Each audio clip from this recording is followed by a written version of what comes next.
Bonjour à tous. Je vous remercie de nous avoir rejoints pour cette conférence de presse sur les enjeux environnementaux du marathon du Mont Blanc. Je vous rappelle que la conférence durera 30 minutes. Elle sera suivie de questions sur le chat que vous pourrez envoyer en fin de conférence et auxquelles tous nos invités répondront à la fin. Avant de commencer, excusez-moi, mon oreillette vient de tomber, ça m'a perturbée. Pour cette conférence, nous avons le plaisir d'accueillir, j'ai pas l'habitude, Éric Fournier, maire de la commune de Chamonix et également président de la communauté de communes de la vallée de Chamonix. Frédéric Comte, directeur du club des sports de Chamonix. Magali, responsable des grands événements. Et Alain Richier, Magali Chevalier, excusez-moi, et Alain Richier, président du club des sports. Nous allons commencer tout de suite avec monsieur le maire de Chamonix qui va nous répondre à cette question, une vaste question. Quelles sont les perspectives pour l'événementiel dans la vallée de Chamonix pour ces 10 prochaines années? Merci, bonjour à toutes et à tous. D'abord, vous dire le grand plaisir que j'ai à être avec vous, journalistes de la presse spécialisée, et puis avec l'ensemble de l'équipe du Club des Sports pour cette petite séance de présentation. Alors cette question, effectivement, c'est une question juste essentielle ici dans la vallée. Je ne vais pas rappeler aux journalistes sportifs ce qu'est la vallée de Chamonix en matière d'événementiel. Mais effectivement, on a, il y a quelques jours, fêté le centenaire des Jeux Olympiques, des premiers Jeux Olympiques d'hiver 1924. On pourrait même remonter l'événementiel dans la vallée de Chamonix à bien avant. Et puis, juste cet hiver ou ces 12 derniers mois ont montré à quel point l'événementiel sportif fait partie de notre culture. Alors évidemment, que ça soit la Coupe du Monde de ski, que ça soit dans quelques semaines maintenant la Coupe du Monde d'escalade, et puis bien sûr l'ensemble des événements dont nous allons parler dans un instant, Chamonix est très, très heureuse à chaque fois d'accueillir ces événements. C'est des événements qui sont constitutifs finalement de notre ADN. On travaille souvent et on fait du sport toute l'année. Et puis il y a de temps en temps quelques grands événements qui viennent ponctuer effectivement cette activité. Alors pour autant, effectivement, on n'est pas sans savoir ici, dans la vallée de Chamonix, à quel point il y a actuellement des discussions sur la manière dont on construit les événements de demain par rapport aux enjeux qui sont ceux de l'évolution finalement de la relation qu'il y a entre l'événementiel et le territoire. On n'est pas non plus sans savoir tous les questionnements qui peuvent être posés à la fois soit par des habitants, mais plus généralement par la communauté sur est-ce qu'il est normal, raisonnable, acceptable de continuer à faire de l'événementiel. C'est aussi pour ça qu'ici à Chamonix, c'est important de continuer à construire ces événements, mais de les construire d'une manière qui soit novatrice et qui soit justement totalement innovante. On veut être un peu le laboratoire de la construction de l'événementiel sportif de demain. Là-dessus, moi, je voudrais dire un mot, c'est qu'il faut absolument faire en sorte qu'on ne jette pas l'événementiel avec l'eau du bain, si je peux m'exprimer ainsi. On entend beaucoup de choses actuellement sur, effectivement, la manière dont l'événementiel peut, qu'il soit d'ailleurs culturel ou sportif, peut contribuer ou non à des choses positives, ou au contraire à être mal considéré dans un contexte où, dès qu'on parle de déplacement, dès qu'on parle de population, dès qu'on parle de fréquentation, beaucoup de choses peuvent être dites d'une manière assez négative. Alors notre propos, c'est au contraire, ici, dans la vallée de Chamonix, d'assumer pleinement les choses. Assumer, ça veut dire objectiver, mettre à plat et faire en sorte que nous construisions dans chacune des facettes de cet événementiel les choses d'une manière pour assurer la durabilité de ces manifestations. Alors ça se passe comment? Ça se passe d'abord en considérant le principal poste qui est générateur de gaz à effet de serre et de ce qu'on pourrait qualifier comme étant des éléments susceptibles d'apporter des nuisances. Ce sont les transports. On sait qu'en matière touristique, dans une vallée ou dans un site touristique, c'est à peu près les 2/3 des gaz à effet de serre qui sont générés par les déplacements.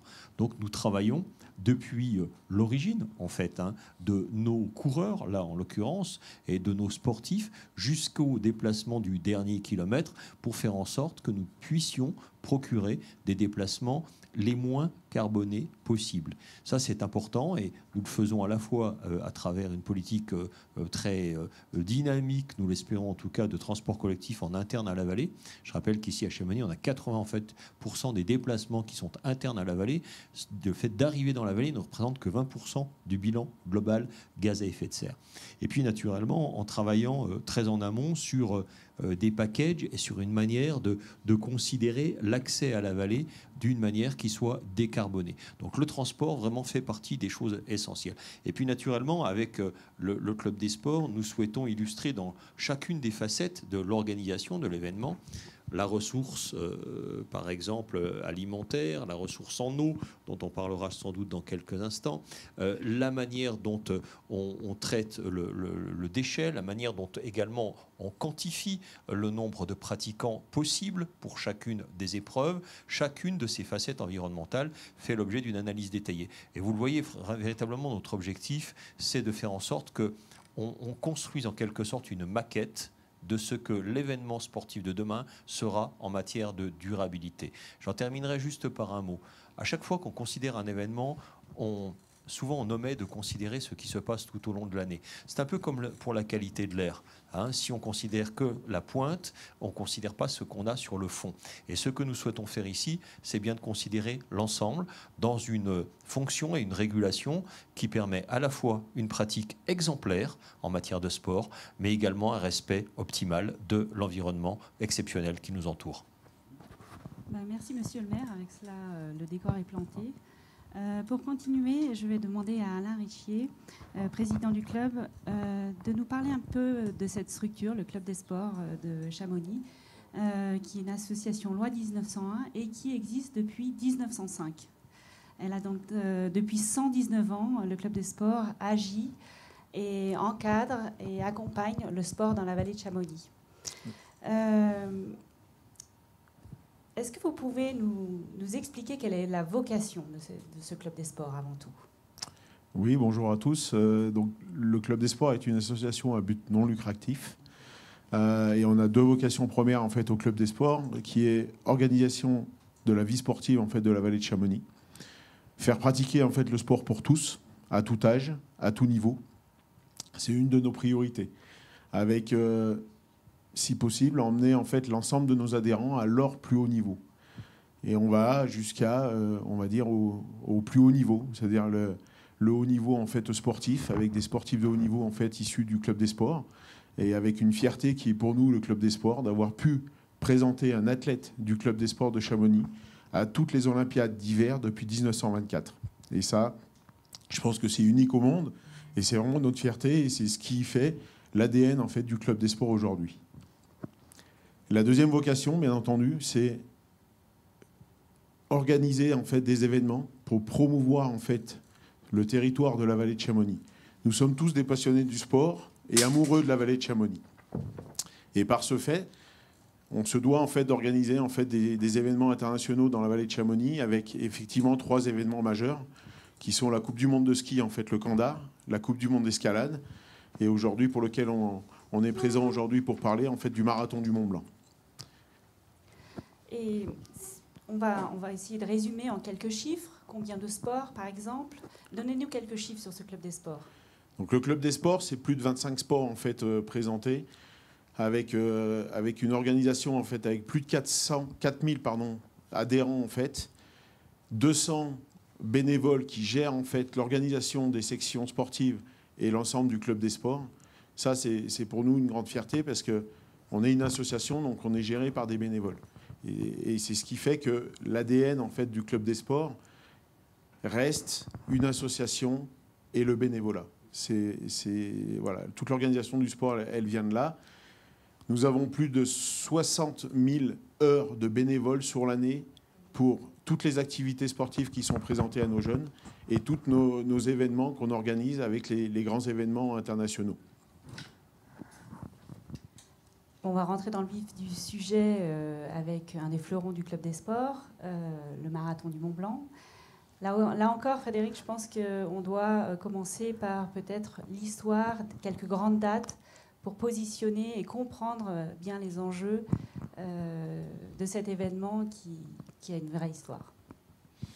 Bonjour à tous. Oui, effectivement, tout a commencé il y a 45 ans, en 1979, à l'époque où les courses qu'on appelait les courses de montagne se comptaient sur les doigts d'une main en France.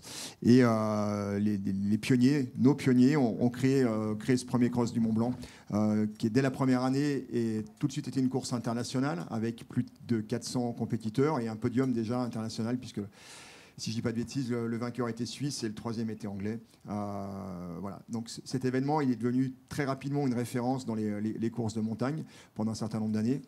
Et à partir de 2003, l'ancien président du Club des Sports a lancé un petit peu un défi de dire voilà, il faut qu'on redynamise un petit peu cet événement et on va créer une course un peu plus longue. Donc on est en 2003, le premier 42 km du Mont Blanc, avec un format un petit peu différent, puisque la première partie de course était plutôt sur du goudron dans les rues de Chamonix, et on terminait par le cross du Mont Blanc.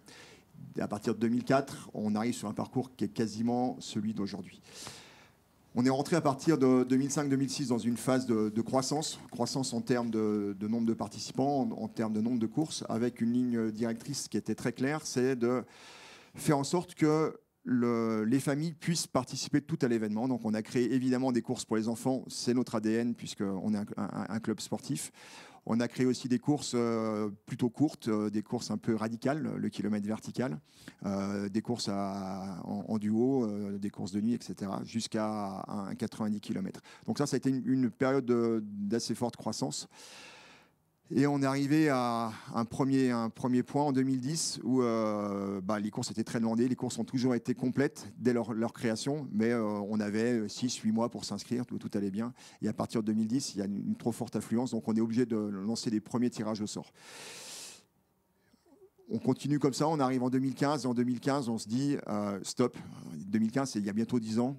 On se dit déjà stop au nombre de courses qu'on va organiser et stop au nombre de coureurs. On arrivait déjà à l'époque à 10 000 coureurs, on s'est dit que c'était un chiffre qu'il ne faut pas dépasser. Et donc on a arrêté cette croissance et on a plutôt travaillé sur la qualité. Donc essayer année après année de rendre l'événement le plus qualitatif possible. Pour autant, vous aviez énormément de demandes. On a toujours énormément de demandes. Alors voilà, on est victime de notre succès, mais il y a un moment, on a été des grands garçons et on s'est dit, voilà, il faut qu'on respecte notre vallée et on ne peut pas accueillir plus de monde. Donc ça a été un petit peu un crève-cœur, mais il a fallu prendre cette décision, quoi.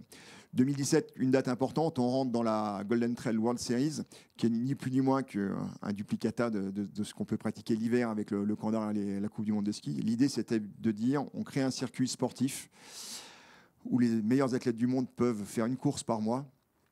Et puis le but, c'est de savoir qui va être le meilleur coureur de course courte, hein, puisque dans ce circuit, c'est le 42 km du Mont Blanc qui est la course la plus longue. Donc ça, c'était un point important, parce qu'on reste avant tout des fans de sport, et de pouvoir accueillir plus de 300 coureurs élites, c'est une vraie fierté pour nous. Il y a que très peu d'épreuves dans le monde. Oui, il y a 6 épreuves aujourd'hui, donc c'est une vraie fierté d'en faire partie, et ce circuit aujourd'hui a une vraie valeur sportive. Et puis on arrive à aujourd'hui, 2024. Alors, 2024, on va vous dévoiler un certain nombre de nouveautés, mais ça vient d'une réflexion qui part en 2022, il y a 2 ans, mais on en parlera tout à l'heure. Et puisqu'on parlait du Club des Sports, est-ce que, et Monsieur le maire le soulignait, est-ce que vraiment ce marathon s'intègre dans la vie du club, ou est-ce que c'est en marge ? On a déjà un peu compris, mais tu peux peut-être nous en dire un mot quand même ? Alors, ça fait complètement partie de notre club et de la vie chamonniarde, hein, puisque je pense qu'il y a un terme qui est assez fort, c'est le terme de fédéré. Aujourd'hui, on a 600 bénévoles sur l'événement. Ces 600 bénévoles, il y en a plus de la moitié qui sont issus directement de la vallée et qui sont forcément issus de nos différentes sections sportives.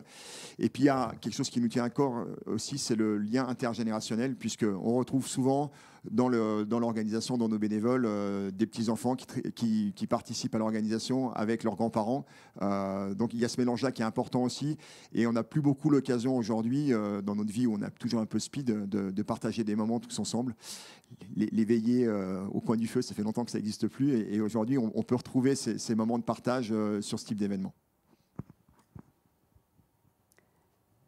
Donc, si on prolonge, on peut dire que il y a beaucoup de choses qui sont liées à la vie du club, notamment aussi peut-être des choses que dans les investissements que vous réalisez, dans les matériels que vous achetez, des choses comme ça, ou je pense aussi au dossard participatif, au dossard solidaire. Effectivement, tu évoques, Karen, le côté financier. On a souhaité depuis maintenant 6 ans mettre en place des dossards solidaires au profit des projets sportifs des enfants du Club des Sports, puisque on avait cette volonté qu'il y ait, grâce au Marathon du Mont-Blanc, des retombées pour le mouvement sportif dans la vallée de Chamonix. Donc, depuis, on a mis en place 2 axes de travail. Donc, le premier avec les dossards solidaires, où il y a 160 dossards solidaires au profit de différentes sections. Et puis, il y a également donc il y a 70 000 € récoltés pour les sections du Club des Sports. Et puis, il y a également 70 000 € qui sont au profit de d'autres associations qui ne font pas partie du Club des Sports, qui sont des associations pour la recherche médicale pour les enfants, comme Vaincre les maladies lysosomales. Il y a également cette année Trail Runner Against the Muco. Et depuis cette année, on a également mis en place des dossards environnement pour pousser des actions environnementales dans la vallée de Chamonix. Donc on peut voir qu'on a 155 000 € qui vont directement, grâce aux coureurs du Marathon du Mont-Blanc, pour les dossards solidaires et les dossards environnementaux. On rappelle que c'est une association de toute façon et que le but n'est pas de faire du bénéfice, mais bien de redistribuer pour le club, d'une part, et puis pour les enfants du club, pour toutes les sections, et aussi pour d'autres, ce que tu viens de souligner. Effectivement, on est une association en but non lucratif, donc 100% du budget de l'événement est réinvesti dans l'événement. Et quand on a ce type de dossard, ça part directement pour les associations. Merci Magali sur ce point. Et on va partir sur toutes les actions que vous avez déployées. Alors depuis, on voyait sur la frise tout à l'heure, depuis 2004 déjà, vous mettez en place un certain nombre d'actions pour améliorer, on va dire ça comme ça, tous les enjeux qui touchent le Marathon du Mont-Blanc et la vallée de Chamonix. Ben, effectivement, depuis 2004, on a commencé avec l'association Courir pour toi, auprès de laquelle on donnait, les coureurs pouvaient faire un don direct. Et après, c'est parti du bon sens. Quand on est habitant de la vallée de Chamonix, quand on fait de l'événementiel, on a envie de faire des choses qui ne nuisent pas à notre environnement. Donc, comme le soulignait Fred, on limite le nombre de coureurs depuis 2015. Donc ça, c'est quand même un axe fort, hein. Et puis, on a mis en place le transport pour les accompagnants dans la vallée, puisqu'on sait que quand on a 10 000 coureurs, on a environ 30 000 accompagnants qui viennent suivre les épreuves. Et on s'était aperçu à un moment qu'il y avait pas mal de voitures, des accompagnants qui transitaient dans la vallée. Et ça nous posait un problème éthique. Donc on a développé tout un système de transport sur les 3 jours de l'événement pour que les accompagnants puissent gratuitement emprunter les transports en commun de la vallée de Chamonix et se rendre sur les ravitaillements, aller soutenir leurs coureurs et ne pas créer de bouchons, ne pas créer de surfréquentation avec les voitures. Donc ça fait depuis 2018 qu'on met en place ça. L'année dernière, par exemple, on a transporté plus de 3500 personnes grâce à ces navettes qui sont vraiment internes à la vallée. Un autre axe fort sur lequel on a travaillé, c'était les déchets. On avait le constat qu'il y avait des volumes de bouteilles plastiques assez hallucinants pour pouvoir hydrater 10 000 coureurs. Forcément, on avait plus de 70 000 bouteilles plastiques d'eau plate et d'eau pétillante. Et pour nous, c'était plus acceptable de faire venir des smirmorques avec toutes ces bouteilles. Donc, on a pris la décision de supprimer toutes ces bouteilles plastiques et on a fait un investissement avec du matériel de cuve et un système de mise en bouteille, enfin de mise en fût d'eau plate dans lequel on injecte de l'eau du CO2 exactement pour pouvoir proposer de l'eau pétillante aux coureurs, puisque l'idée était quand même de garder une qualité sur le ravitaillement assez élevée pour que les coureurs puissent avoir et de l'eau plate et de l'eau pétillante avec des électrolytes. Et donc, on a fabriqué notre propre eau pétillante. Donc ça fait maintenant 3 ans qu'on propose ça aux coureurs. Ça marche très, très bien. Et on n'a plus du tout de bouteilles d'eau plate et d'eau pétillante. On peut révéler ce qui va se passer cette année, votre petite nouveauté ? Ah oui, on essaye toujours de s'améliorer. Donc, on a également, cette année, on a supprimé toutes les bouteilles de Coca-Cola. On a une équipe hyper dynamique au Club des Sports. notre équipe logistique là, qui cherche toujours des nouvelles solutions pour réduire les déchets. Et ils ont trouvé la solution pour ne plus avoir de bouteilles de Coca-Cola sur les ravitaillements. Et on va proposer notre sirop de cola avec, pareil, un système d'eau pétillante et un système de sirop que les coureurs pourront se servir sur le ravitaillement. Et du coup, plus de bouteilles de Coca-Cola non plus sur le ravitaillement. Autre petite anecdote qui me plaît, moi, c'est les fruits sur les ravitaillements. C'est quand même à souligner, je pense. C'est vrai que sur un ravitaillement, il y a du fromage, du saucisson, des rösti, par exemple, quand on va être au ravitaillement des Mossons, où on va avoir des fruits. Donc on est dans une optique de faire travailler les producteurs locaux quand c'est possible. Donc tout le fromage provient des fermes de Montroc et de Valorcine. Le saucisson vient des salaisons du Mont-Blanc. Tous les fruits proviennent d'un producteur qui travaille en local le plus possible, quand forcément les pastèques, on ne les produit pas à Chamonix, mais on étudie d'où elles proviennent, si elles sont bio, le cycle de transport de tous les fruits qu'on amène pour essayer d'être le plus vertueux possible. Et puis on travaille avec ce producteur également pour que, par exemple, les cagettes dans lesquelles les fruits nous sont livrés sont récupérées par le producteur et sont réutilisés pour ces autres livraisons. Donc, ce qui nous permet là aussi de réduire les déchets et d'avoir une gestion des déchets sur les ravitaillements la plus optimale possible. Vous êtes allé très loin dans les détails et on peut retrouver tout ça dans un dossier qui va être sur le site internet. Tout à fait. On a un dossier de toutes les actions environnementales qu'on fait sur le marathon du Mont-Blanc, puisque on en a plus d'une cinquantaine. On a cité les principales, les plus marquantes, mais ça, c'est intéressant d'aller voir toutes les actions, parce qu'on a des actions avec les associations qui viennent nous aider. Enfin, on a tout un tas d'actions qui sont intéressantes à consulter. Il y a énormément de choses et j'invite tout le monde à aller voir ce doc. Bon, alors maintenant, que reste-t-il à faire ? Vous êtes parti d'un constat, je crois, Fred. Alors, comme je le disais tout à l'heure, on s'est mis autour de la table il y a bientôt 2 ans. On a créé une commission pour réfléchir effectivement d'où on est parti, où on en était aujourd'hui. Donc, c'est ce que nous a expliqué un petit peu Magali, et puis où on voulait aller demain. Il y a quelque chose qui a été très fort, Eric en a parlé, on est tous nés dans la vallée, on est tous très fiers de notre vallée, et il y a 2 choses qui sont importantes. C'est que d'une part, on veut la préserver pour nous, pour les générations futures, et aussi on veut la partager. Donc ce que disait Eric tout à l'heure, donc il n'est pas question de fermer la vallée, mais au contraire de la partager. Et pour ça, il faut qu'on réfléchisse et qu'on ne fasse pas n'importe quoi. Donc, on a fini par ressortir un peu notre raison d'être, qui est finalement demain, est-ce qu'on va être capable de promouvoir un modèle innovant et durable de pratiques sportives et touristiques basé sur le respect de la vallée de Chamonix et de ses hommes. Donc, c'est une phrase assez importante, une phrase clé. Et c'est à partir de cette phrase qu'on va mettre en place un certain nombre de nouveautés pour qu'on puisse encore pendant de longues années, continuer d'organiser le marathon du Mont-Blanc.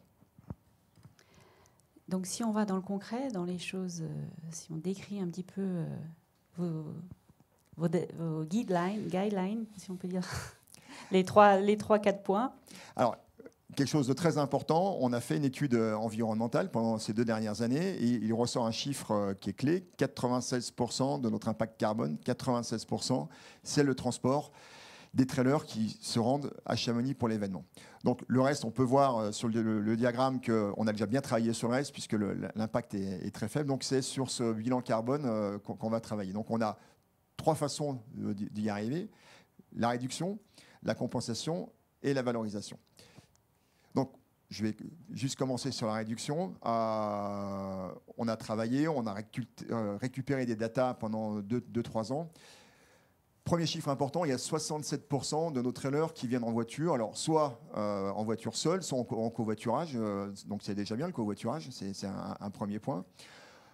Et on a 20% de nos coureurs qui viennent en train. Donc aujourd'hui, on sait que c'est déjà bien. Le moyen le plus décarboné de venir. Et en fait, on va travailler là-dessus et on a un objectif qui est fort pour 2025, c'est on va réserver 40% de nos dossards pour les trailers qui vont venir en train.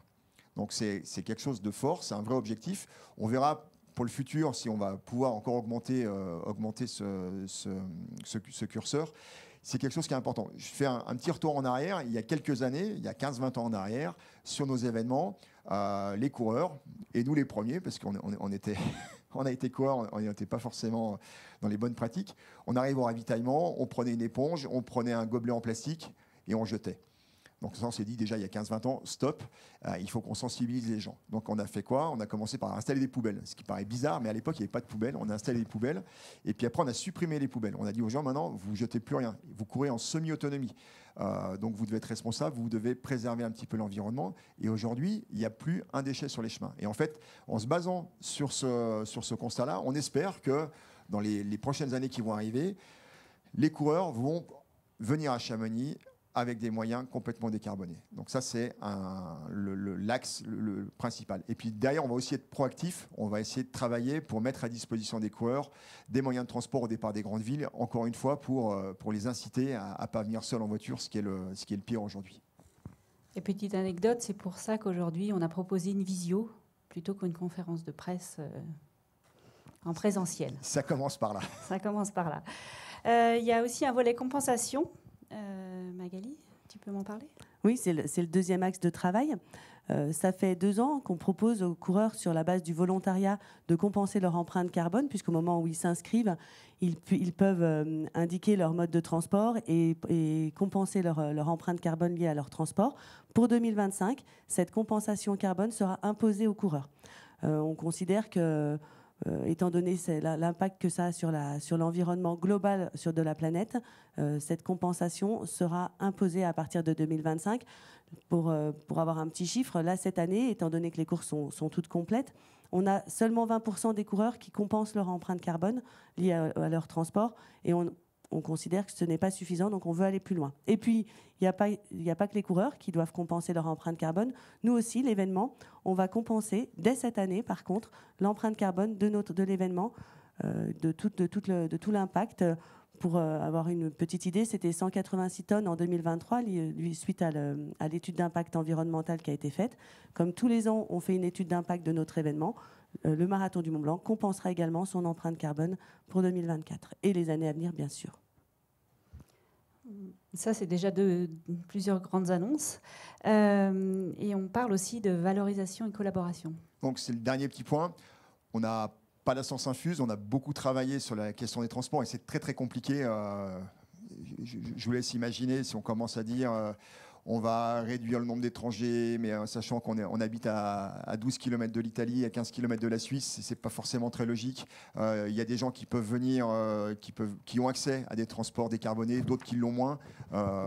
Quelqu'un qui vient de Bretagne, c'est pas forcément facile de venir directement en train à Chamonix. Enfin, donc il y a beaucoup de problématiques. Donc on compte aussi sur l'ensemble de notre communauté qui est très engagée. Sur leurs bonnes pratiques et les bonnes idées qu'ils vont avoir. Et ces bonnes idées, en fait, on va juste les valoriser à travers nos médias pour que, encore une fois, ces bonnes pratiques puissent faire tache d'huile auprès des autres coureurs. Et quand on aura tout mis ça en place, de la réduction, de la compensation, de la valorisation des bonnes pratiques, on espère que notre bilan carbone sur le transport va s'améliorer. Vous avez un rôle de sensibilisation quand même, clairement, par rapport à la pratique, par rapport à la venue dans la vallée, etc. Alors, on a la chance d'être d'un trail aujourd'hui où on a le temps et on a l'énergie pour se poser ce genre de questions. Et on n'est pas à la recherche de dire il nous manque des coureurs, on ne va pas boucler le budget. On n'en est pas là depuis des années. Donc, c'est vrai qu'on essaye d'être un petit peu pionnier et de se poser des vraies questions. Et encore une fois, on est les témoins malheureusement privilégiés du réchauffement climatique et on doit vraiment faire attention à ça. Donc, c'est pour ça qu'on se pose ces vraies questions qui, à mon avis, sont les bonnes questions aujourd'hui. Ok. Merci pour toutes ces précisions. On voit qu'il y a beaucoup de pain sur la planche, mais on a parlé de la partie environnementale. Je sais aussi que vous travaillez sur d'autres aspects. Magali, peut-être tu peux finir sur ce point.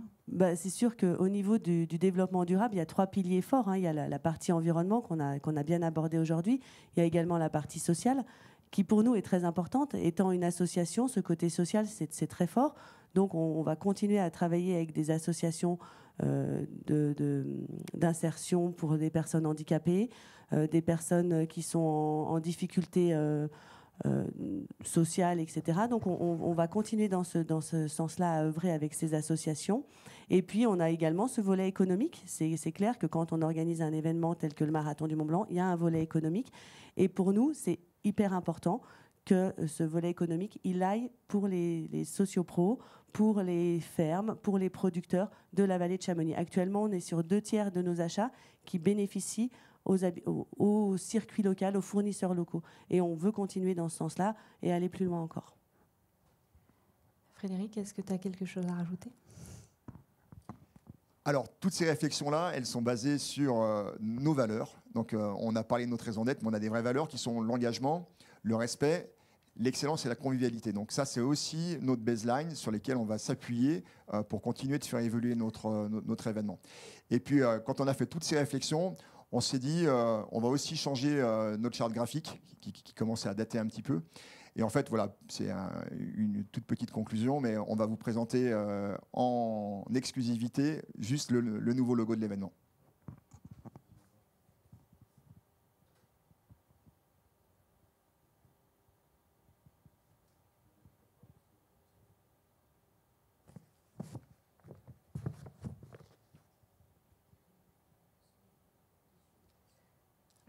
Vous avez le droit de parler, d'expliquer, parce qu'il n'y a pas de son sur la vidéo. Donc. Alors, on peut faire un certain nombre de discussions autour de ce logo. On a voulu créer une nouvelle marque, une nouvelle identité. D'une part, évidemment, en faisant ressortir le nom de l'événement, et puis en ayant un sigle. Alors chacun y trouvera un peu ce qu'il veut dans ce sigle. Certains y voient une montagne, certains y voient des arbres. C'est effectivement l'environnement qui nous entoure. Si on penche un petit peu la tête vers la droite, on peut lire un mot anglais, un vilain mot anglais, if. Donc qui laisse penser un certain nombre de choses. Ceci, voilà, si on travaille bien, qu'est-ce qui va se passer, etc.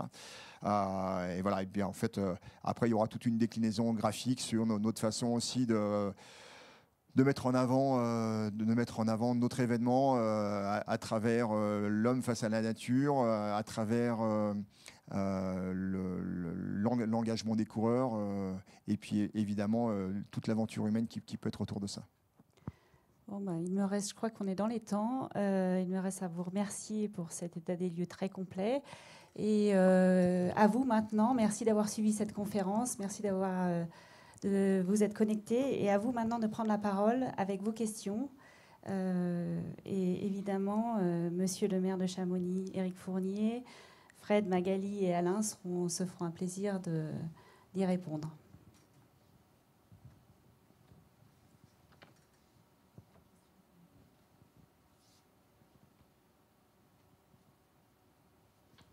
On attend.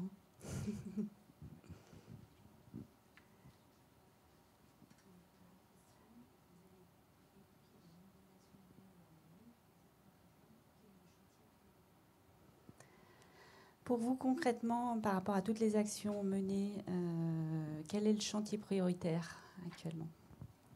Alors, je pense l'avoir dit, donc on va le répéter. Notre chantier prioritaire, c'est de décarboner au maximum l'événement et de travailler sur la venue des trailers dans la vallée de Chamonix. C'est le point central, 96% du bilan carbone, donc c'est là-dessus qu'on travaille. On a déjà bien travaillé sur le reste. On va mettre vraiment l'accent les prochaines années là-dessus avec ce qu'on a pu annoncer en valorisant notamment les gens qui viennent avec des moyens décarbonés.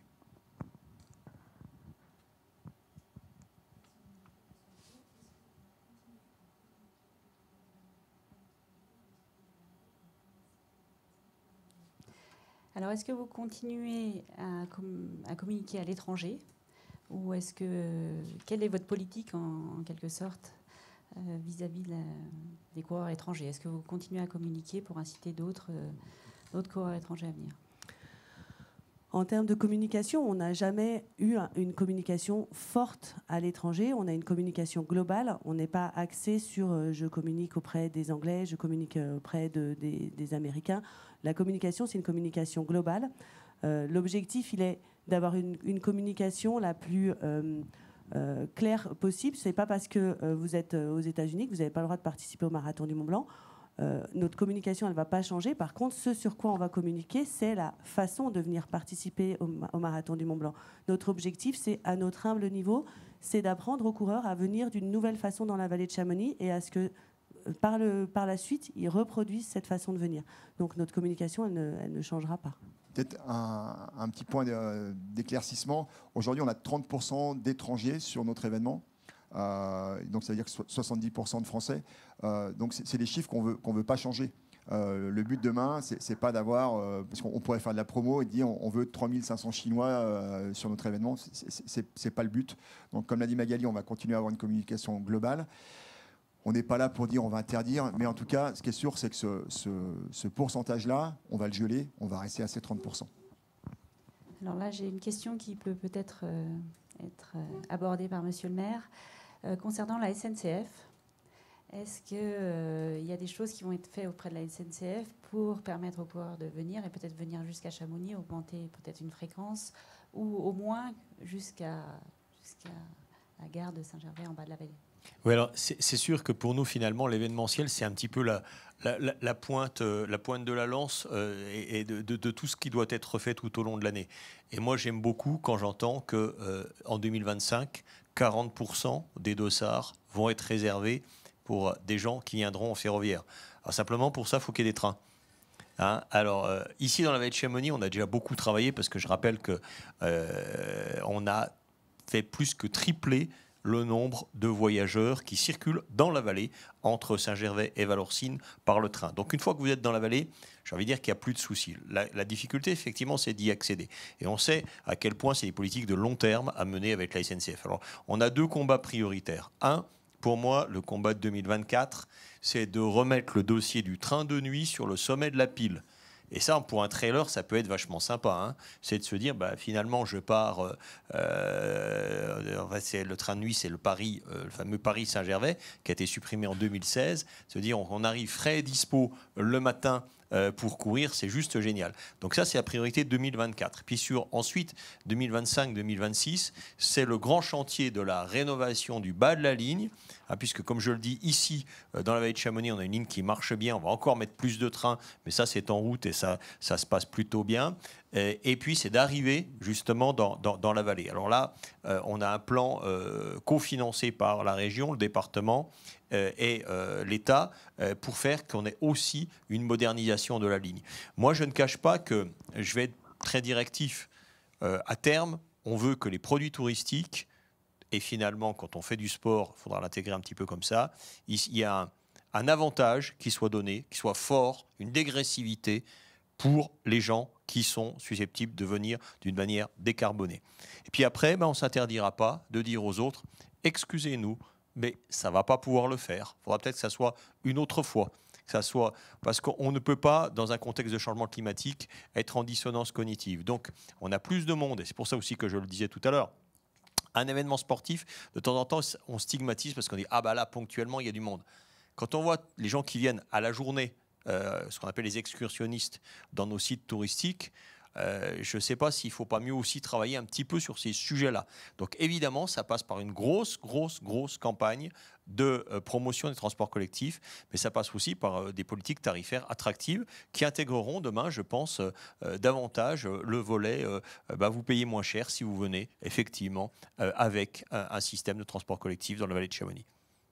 Merci beaucoup. Une autre question, peut-être pour toi Magali ou Fred.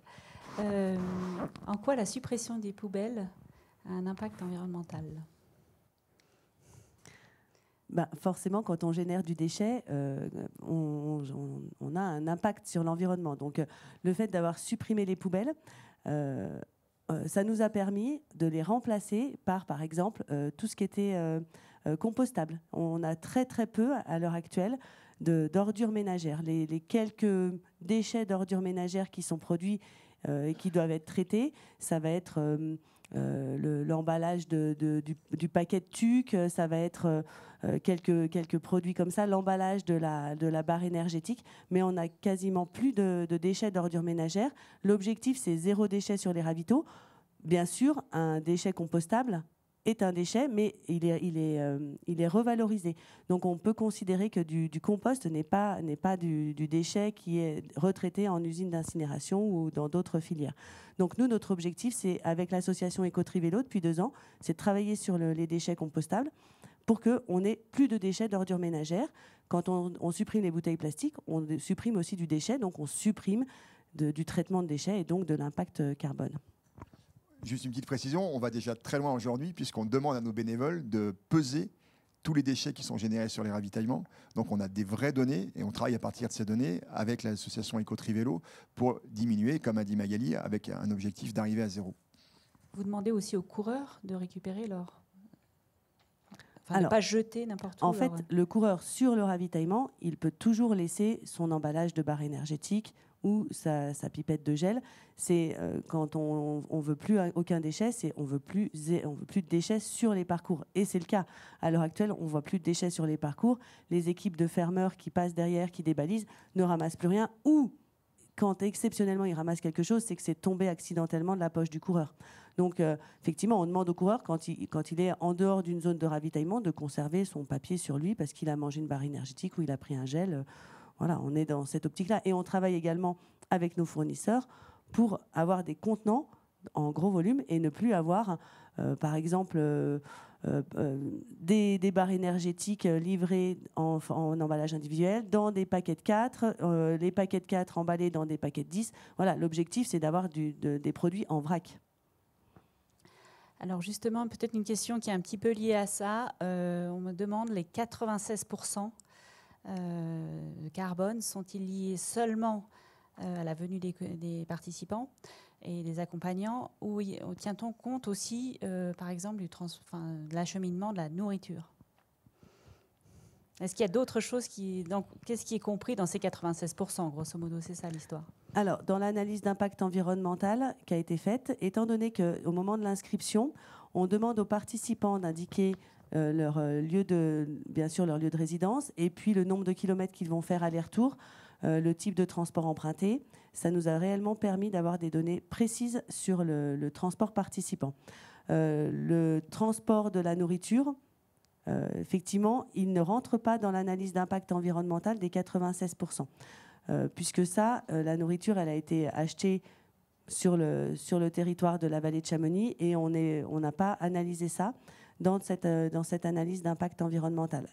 Par contre, pour cette année, ce qui rentre également en ligne de compte dans l'analyse d'impact, c'est le transport des bénévoles, puisque les bénévoles, de la même façon que les coureurs, quand ils s'inscrivent sur la plateforme bénévole, ils doivent rentrer le nombre de kilomètres qu'ils vont faire, quel type de moyen de transport ils vont emprunter, pour que nous aussi, quand on dit qu'on va compenser notre empreinte carbone, c'est le déplacement des bénévoles, c'est le déplacement de l'organisation. Les prestataires, quand ils s'accréditent pour pouvoir travailler sur l'événement, on leur demande également leur mode de transport, comment ils viennent, etc., pour que nous aussi, on puisse avoir des actions à ce niveau-là. Une autre question, ça fait partie, je sais, de vos réflexions et de la problématique.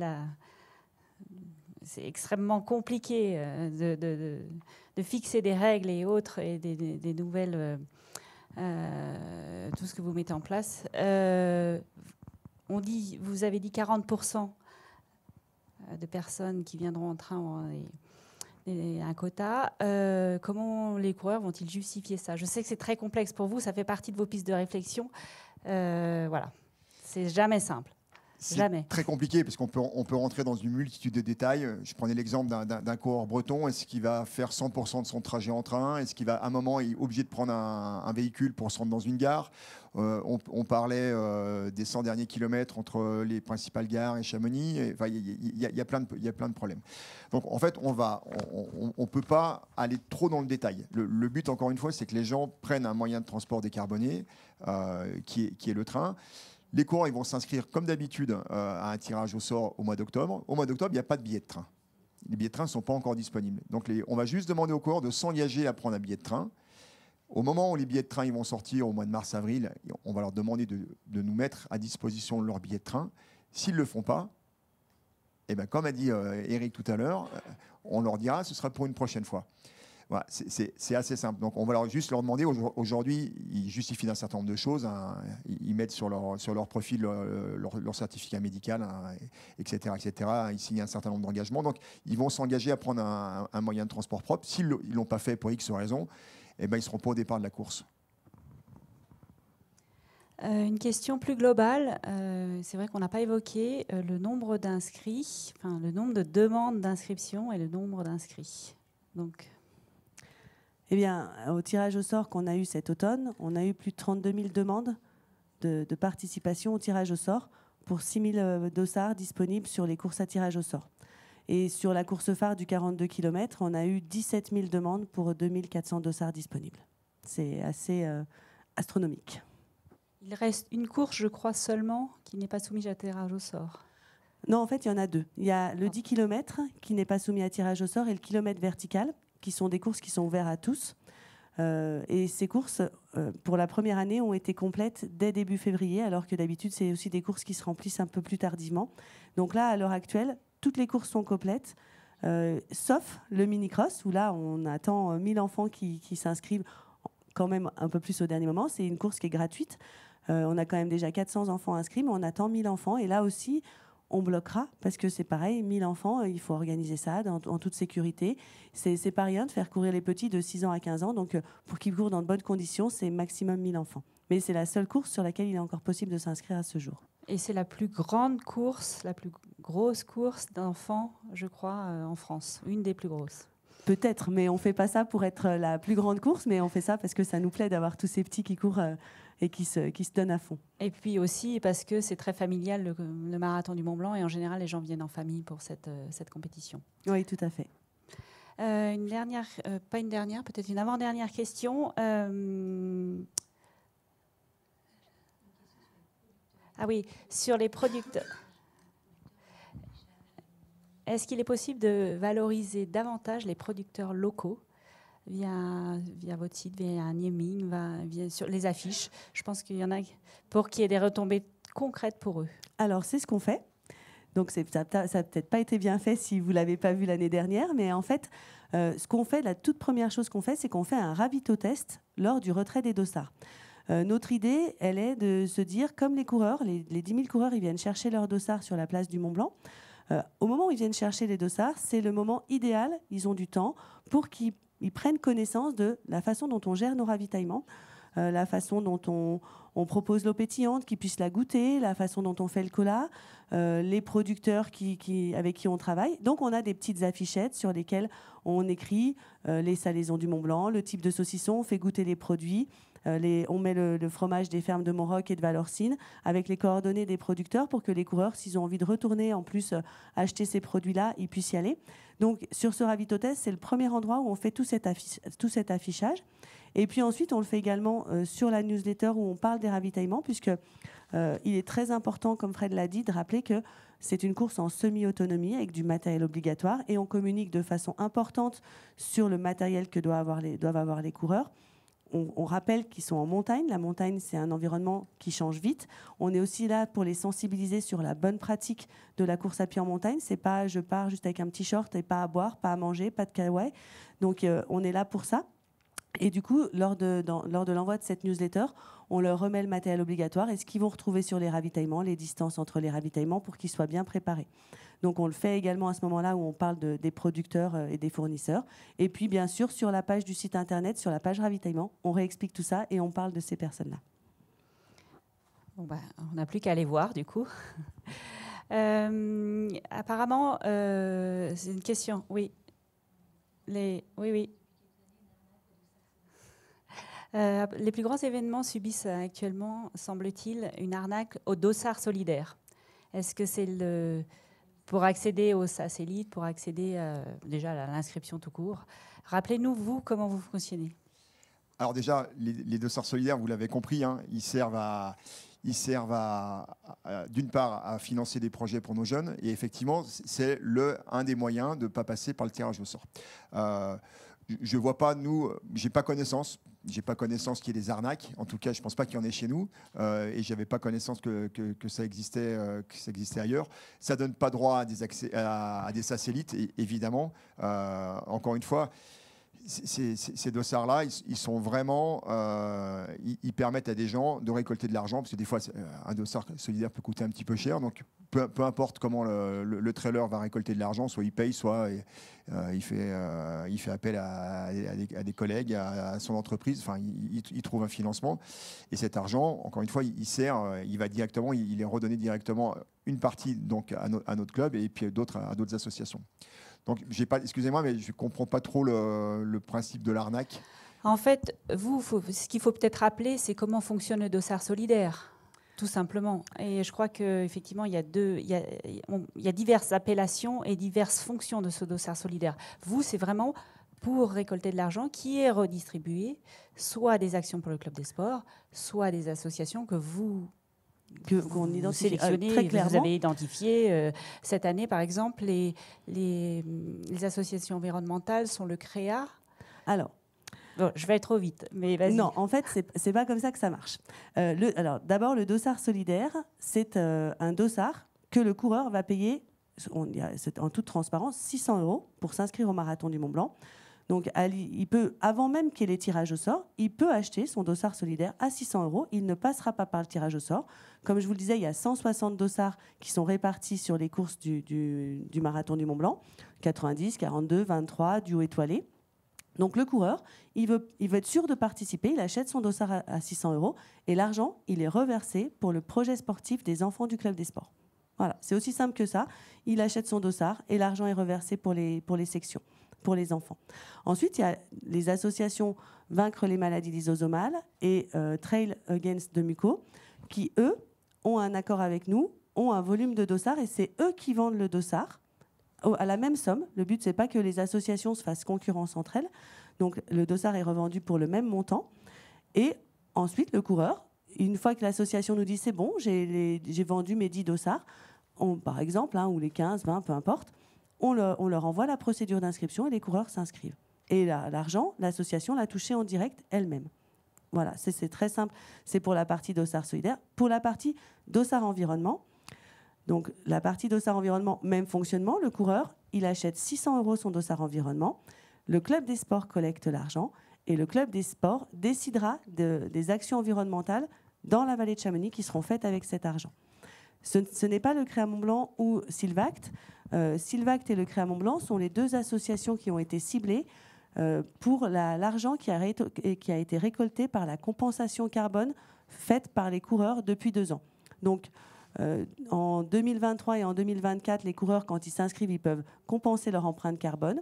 L'argent qui a été récolté, les 20% de coureurs qui ont donné, l'argent part pour l'association Sylvact et Créa Mont Blanc directement, à moitié chacune. Merci pour ces précisions, c'est beaucoup plus clair. Monsieur le maire, je crois que c'est une question qui s'adresse à vous. Une journaliste rebondit sur les privilèges ou les avantages donnés à ceux qui viendraient pour la partie touristique. On parle un peu moins du marathon, qui viendraient avec des transports décarbonés. Est-ce que ça s'appliquerait par exemple au forfait de ski aussi ? Absolument. C'est bien l'objectif. L'objectif, c'est de faire en sorte que demain, les gens qui viennent dans la vallée de Chamonix, en tout cas pour le territoire de Chamonix, soient véritablement privilégiés sur plusieurs aspects, les forfaits de ski, mais également un travail est fait avec les hébergeurs pour là aussi proposer des tarifs dégressifs. C'est déjà fait sur les forfaits de ski, puisque le conseil municipal de Chamonix, par exemple, a fait voter une grille avec une dégressivité importante, à la fois en fonction du nombre de jours, et puis nous allons maintenant intégrer la dimension transport collectif. Je rappelle qu'en interne, au niveau de la vallée, les titulaires, par exemple, déjà d'un forfait de ski, ne payent pas le transport collectif. Ça, c'est déjà un point important en interne. Et puis, il faut qu'on ait maintenant un package qui fasse que quand on est d'une destination plus lointaine, effectivement, on a un avantage. Donc ça, c'est aussi un des grands chantiers de l'année 2024.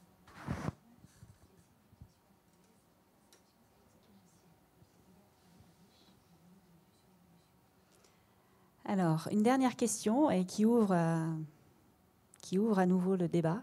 Quel regard portez-vous sur ces préinscriptions exponentielles, ces demandes d'inscription exponentielles ? Alors, vous l'avez vu tout à l'heure, on a commencé à faire des tirages au sort en 2010, donc ça fait un certain temps. On redoutait ce moment, puisqu'on était plutôt dans une phase de tranquillité quand on savait que notre événement mettait 6-8 mois pour se remplir, et puis du coup ça s'est accéléré. Alors, il se passe quoi ? Il y a sûrement plusieurs sujets. Le trail est un sport en pleine exponentielle. On ne sait toujours pas sur la courbe exponentielle où il en est. Est-ce qu'on est toujours dans une phase de croissance ? Est-ce qu'on arrive sur un plateau ? Je pense qu'on est toujours sur une phase de croissance et même plutôt assez bas. Donc, il y a beaucoup de gens qui se mettent au trail. On a une attractivité de la vallée de Chamonix qui est très claire. On propose, alors, d'une part, une qualité de chemin. Et ça, c'est un acte politique très fort qui a été mis en place il y a peut-être 30-40 ans, Eric, dans la vallée, où il y a un service Piste et Sentiers qui travaille à préparer les chemins, les faucher, les ratisser, etc. Donc il y a cette qualité de chemin qui est là, et puis il y a la qualité de l'environnement. Et c'est vrai qu'on a toujours travaillé nos courses sur la beauté du paysage, puisqu'on travaille sur les balcons, et plutôt les balcons supérieurs de la vallée, pour toujours être très proche ou en face des montagnes les plus emblématiques de la vallée. Donc il y a ce volet-là, un sport qui est jeune, de plus en plus de pratiquants, l'attractivité de Chamonix. J'espère aussi, en toute modestie, la qualité de notre organisation. Et aujourd'hui, le 42 km du Mont Blanc, c'est une course référence, et je pense que la plupart des trailers veulent la cocher sur leur case en disant j'ai participé au 42, ou j'ai commencé par le 10 km, j'ai fait le 23, la course historique, le 42, et puis un jour je vais m'attaquer aux 90 km qu'il faut boucler en 25 heures. Donc il y a aussi cette progressivité. Maintenant, c'est sûr qu'on n'a pas de méthode pour freiner, on est sur des courses courtes. Il faut quand même rappeler ça. Donc, il est compliqué. On s'est posé des questions aussi. Est-ce qu'il ne faut pas justifier d'avoir une certaine expérience pour venir sur nos courses ? On a toujours considéré qu'un vrai sportif, quelqu'un qui se prépare, est capable de courir le 42 km sans avoir forcément fait X trail ou avoir justifié d'un certain nombre de choses. Donc, on veut rester dans cet esprit-là. Voilà, donc effectivement, on se pose énormément de questions. Ce n'était pas le sujet de la conférence de presse d'aujourd'hui sur cette masse de coureurs qui veut venir et comment on pourrait la diminuer et qu'est-ce qu'il faut faire pour la diminuer. C'est aussi des axes de travail sur lesquels on est en pleine réflexion depuis un certain nombre d'années et c'est pas simple. C'est un peu déstabilisant pour nous, c'est sûr, quand on a 17 000 demandes pour 2400 dossards. On espère toujours ne pas en avoir autant parce qu'on fait plus de déçus que de contents. Donc c'est un problème de riche, mais c'est pas forcément évident de dire non à autant de coureurs. On aimerait mieux les satisfaire, mais on sait que par rapport à la qualité de la course, pour eux, la qualité de l'environnement qu'on veut conserver, c'est pas faisable. Donc voilà, on a fait un choix et on est confronté à cet attrait qui ne décroît pas. Alors, on va conclure parce qu'on est à 3-4 minutes de la fin. Je ne crois même pas, ça va couper. Donc, autant. Je veux encore vous remercier pour votre disponibilité, toutes les questions qu'on a pu aborder, les réponses que j'espère nos amis journalistes ont eues avec vous. Je souhaite vous dire que si vous avez d'autres questions, si vous voulez aller un peu plus loin, n'hésitez pas à nous renvoyer à Lynx. À nous appeler ou nous envoyer un mail et on fera un plaisir d'essayer de compléter vos demandes et répondre à vos questions. N'oubliez pas non plus qu'on peut retrouver sur le site internet les actions environnementales du Club des Sports. Elles sont très nombreuses déjà. Vous avez découvert celles qui sont en route et à venir. Mais n'hésitez pas aussi à les consulter, tout ce qui a été fait. C'est assez surprenant. Et voilà, je tiens à vous remercier tous. Un mot chacun peut-être pour conclure. Et puis... ou quelqu'un fait la conclusion. Ah non, alors c'est pas moi qui fais la conclusion, mais juste un mot. Je suis très enthousiaste à voir effectivement la proximité, la synergie entre le Club des Sports, l'ensemble des efforts portés par la communauté et la collectivité, parce qu'effectivement ces grands événements sportifs sont emblématiques de ce que nous souhaitons faire pour l'avenir de la vallée, en liant bien les activités humaines et la qualité de notre site naturel. Petite phrase de conclusion pour ma part. On est conscient d'un certain nombre de choses. Encore une fois, on veut préserver notre vallée, on veut la partager et on espère que notre événement il va pouvoir perdurer dans le temps et que peut-être dans quelques temps, on reparlera de la réflexion qu'on a eue en 2022 et de ce qu'on met en place en disant voilà, le marathon du Mont Blanc a été pionnier. une fois de plus, dans la préservation de son événement, à la fois de garder un événement international et un événement de qualité. Merci beaucoup. Alain? Non, moi, je voulais juste le petit mot de la fin. C'est un réel plaisir, en fait, de présider le Club des Sports et surtout de pouvoir vivre dans la vallée de Chamonix. Et notre devoir, c'est de respecter cette vallée, mais c'est surtout aussi de faire en sorte qu'on puisse continuer à pratiquer le sport qu'on aime tous et faire découvrir notre vallée autour des événements sportifs, en relation avec la communauté de communes, en relation avec les habitants de la vallée. Et je pense que c'est beaucoup plus difficile de dire non aux coureurs, de ne pas venir chez nous, ou en tout cas de limiter, que de dire oui et d'accepter tout le monde. Donc c'est, je pense, une décision forte que le Club des Sports a pris il y a quelques années, de limiter nos courses, de limiter nos coureurs, et on s'y tiendra, en tout cas, pour l'environnement, pour la vallée de Chamonix. Merci à tous. Merci beaucoup.